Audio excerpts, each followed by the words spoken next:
Welcome to another infographic instant with your host Brian Michael. In this episode we'll be looking at how much tariff money do countries lose each year due to corruption. The infographic you see in front of you shows estimates of losses in tariffs and other kinds of trade duties due to corruption.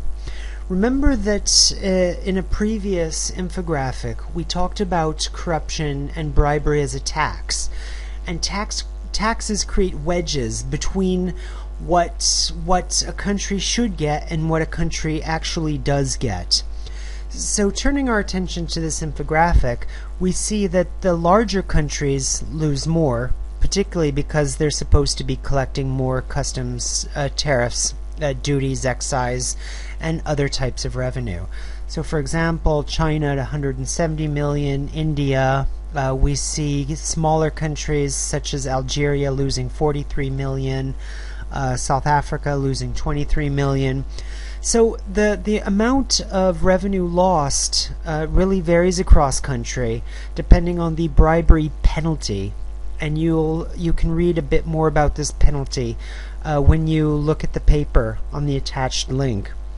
Now, what's particularly interesting is that, keeping in mind these amounts of money lost, why don't customs agencies spend the equivalent amount of money in order to improve their customs services?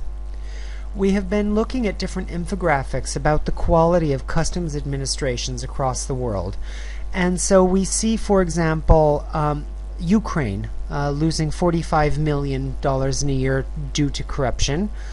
Why doesn't the Ukrainian Customs Service then spend that money in advance in order to reduce corruption and improve administrative capacity, and thereby repay the Treasury in the next year? Simple estimates of losses such as these help to make the political case for reform and help to make the case to ministries of finance to allocate money for reform, so that the ministry will get a return on investment several times over. So this is one of the major powers of infographics, not only for academics but policymakers as well.